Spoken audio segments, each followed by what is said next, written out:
Rekan-rekan media sekalian, siang ini Kortas Tipikor akan melaksanakan press conference terkait tentang penetapan tersangka yang nanti akan disampaikan oleh Kak Kortas dan mungkin akan dilanjutkan oleh Direktur Penindakan, yaitu mengenai dugaan tindak pidana korupsi pembangunan pembangkit listrik tenaga uap yang berada atau lokasinya di Kalimantan Barat. Baik rekan-rekan, untuk mempersingkat waktu, kami persilakan Kak Kortas Tipikor Polri, Irjen Pol Cahyono Wibowo SHMA untuk bisa menjelaskan dari pengungkapan kasus yang sedang dilakukan. Terima kasih.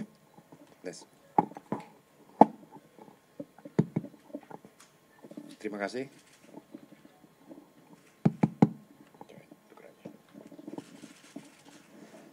Terima kasih. Assalamualaikum warahmatullahi wabarakatuh. Selamat siang, salam sejahtera bagi kita semua. Jadi pada hari ini kita akan melaksanakan press release terkait penetapan tersangka terhadap dugaan perkara tindak pidana korupsi pembangunan pembangkit listrik tenaga uap. Jadi PLTU 1 Kalimantan Barat 2 kali 50 megawatt di Desa Jungkat, Kecamatan Siantan, Kabupaten Mempawah, Provinsi Kalimantan Barat tahun 2008 sampai dengan tahun 2018. Adapun modus terjadinya tindak pidana korupsi, di mana di dalam prosesnya itu dari awal perencanaan ini sudah terjadi korespondensi, artinya ada permufakatan di dalam rangka memenangkan pelaksana pekerjaan.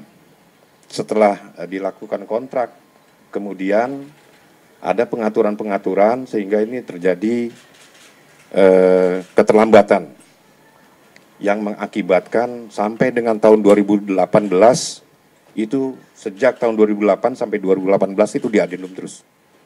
Nah, kemudian akibat dari pekerjaan itu ini pembangunannya mangkrak sampai dengan saat ini dan sudah dinyatakan total loss oleh BPK. Kemudian untuk kerugian keuangan negaranya ini sekitar 62.410.523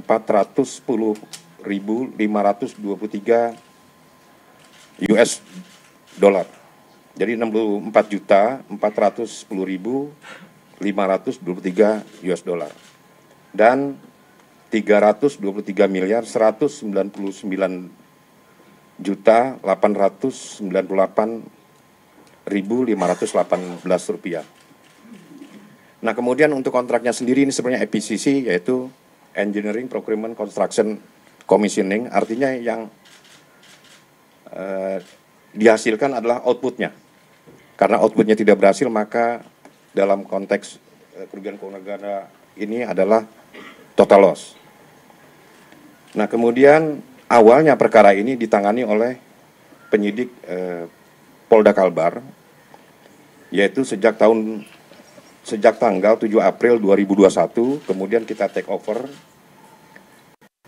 pada Mei 2024, kita lakukan penyelidikan sampai dengan bulan November 2024. Kemudian setelah berjalannya kemarin tanggal 3 Oktober kita tetapkan sebagai tersangka melalui mekanisme gelar terhadap yang pertama ini tersangka FM.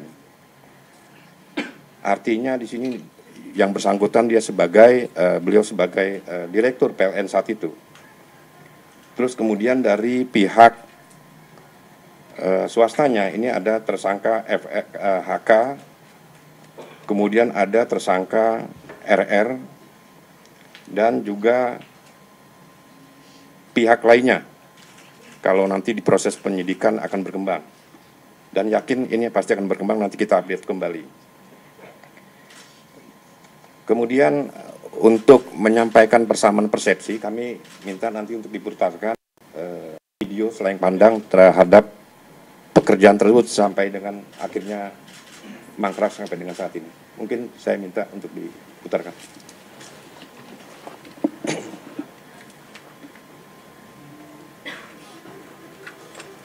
Makanya gedein aja.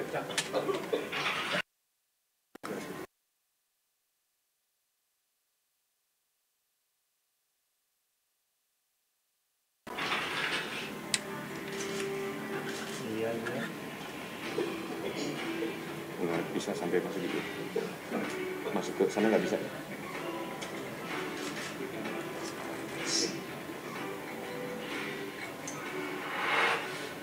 Berdasarkan hasil tes fisik pada komponen mekanikal dan elektrikal, kondisinya sebagian sudah ada yang berinstal pada tempatnya.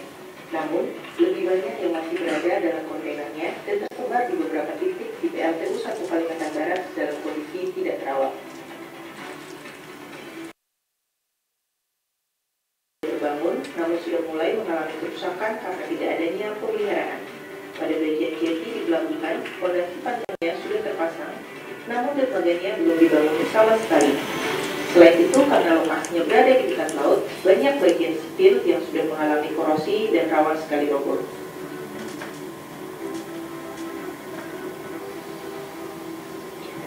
Berdasarkan kontrak nomor 370-PJ/041-D/2009 tanggal 11 Juni 2009, proyek PLTU 1 Kalimantan Barat dilaksanakan dengan sistem turnkey, di mana penyedia bertanggung jawab atas seluruh pelaksanaan proyek dari awal hingga selesai, termasuk desain, konstruksi, dan commissioning. Setelah proyek selesai, penyedia menyerahkannya dalam kondisi siap pakai dan berfungsi kepada pemilik proyek. Dalam kontrak turnkey, barang-barang yang sudah berada di lokasi pembangunan tetap menjadi tanggung jawab penyedia sampai proyek selesai dan diserahkan secara kepada owner. Berdasarkan keterangan ahli, seluruh pekerjaan pembangunan PLTU 1 Kalimantan Barat tidak terhitung atau total loss, karena dalam pelaksanaan EPC yang menjadi prioritas utama atau output adalah kinerja atau performance. Sehingga apabila tidak ada kinerja atau performance-nya, maka pekerjaan tidak dapat diterima atau tidak dihitung.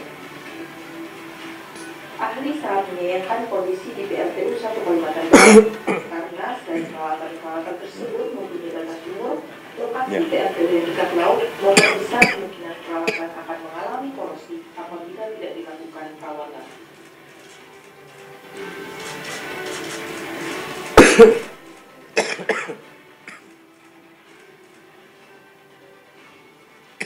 Selain itu, berdasarkan pendapat ahli, tidak adanya daftar peralatan dan lokasi penumpukan yang tidak jelas sangat berpotensi menyebabkan proyek sulit untuk dilanjutkan kembali.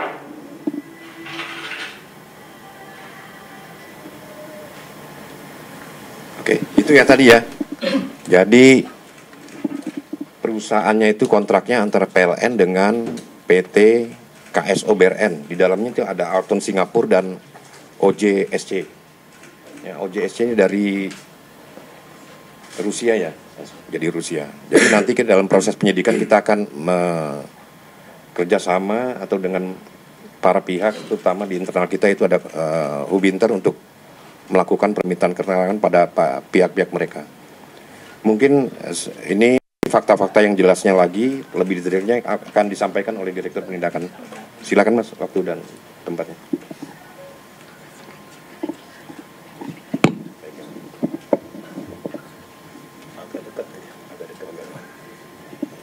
Assalamualaikum warahmatullahi wabarakatuh. Yang saya hormati Bapak Kakortas, Pak Kabak Penum, rekan-rekan media. Yang pertama saya sampaikan tentang proses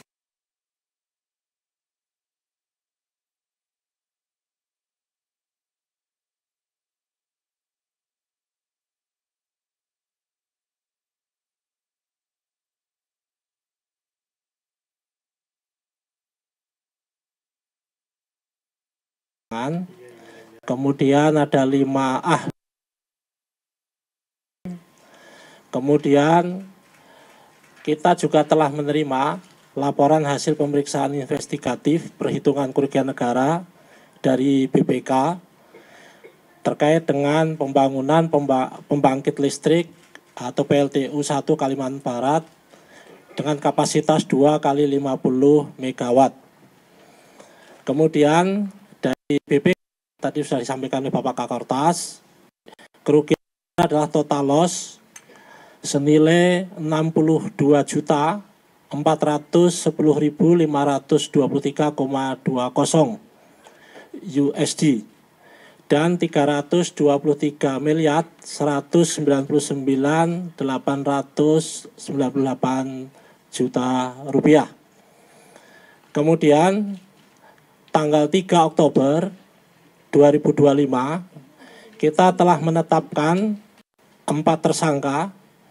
Yang pertama tersangka FM selaku Dirut PLN periode 2008 sampai 2009.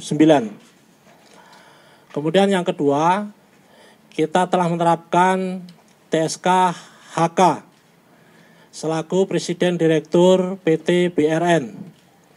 Yang ketiga, kita telah menetapkan tersangka inisial RR selaku Dirut PT. Dan yang keempat, telah menetapkan tersangka inisial HYL selaku Dirut PT Praba. Kemudian perlu kita sampaikan bahwa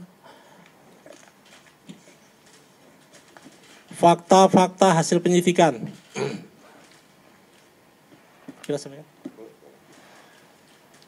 Jadi posisi kasus yang pertama, pada tahun 2008 PT PLN mengadakan lelang ulang untuk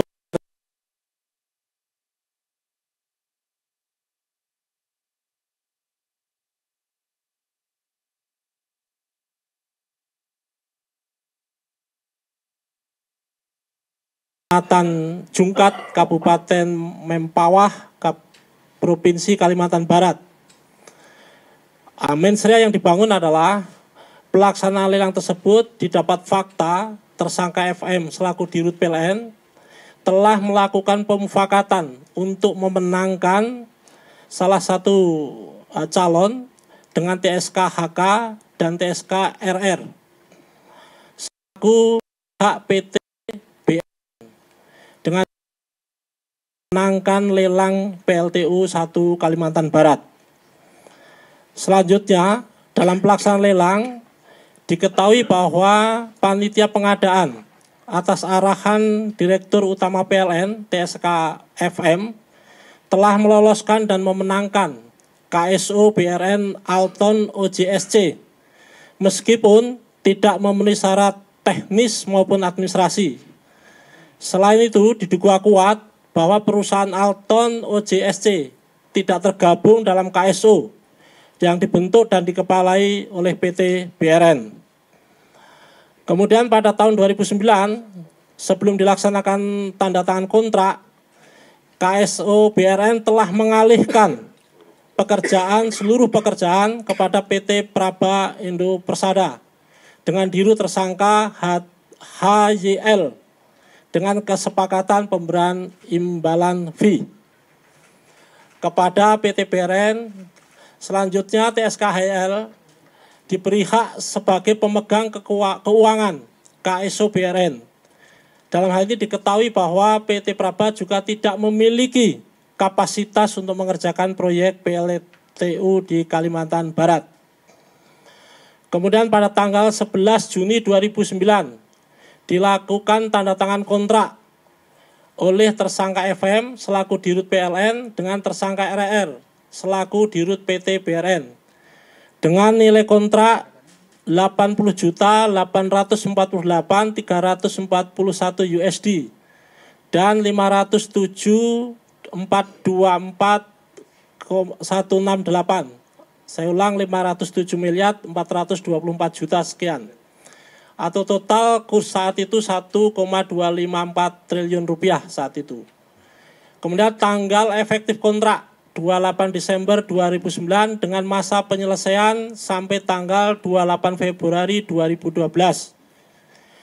Pada akhir kontrak, KSO BRN maupun PT Praba Indo Persada baru menyelesaikan 57 pekerjaan.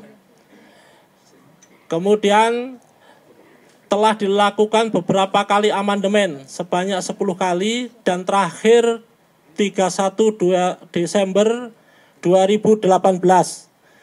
Akan tetapi fakta sebenarnya pekerjaan telah terhenti sejak 2016 dengan hasil pekerjaan 85,56%. Sehingga PT KSO BRN telah menerima pembayaran dari PT PLN sebesar 323 miliar kurang lebih dan sebesar 62,4 juta USD. Itulah yang terjadi dengan total loss kerugian yang tadi telah disampaikan.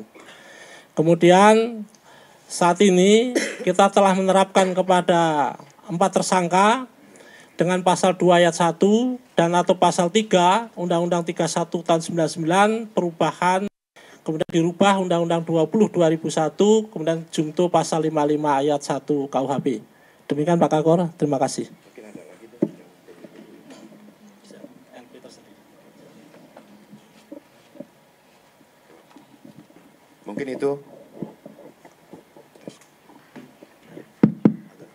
Mungkin itu penyampaian singkat terkait press release hari ini. Mungkin kalau ada yang ditanyakan dari rekan-rekan silakan diajukan. Terima kasih.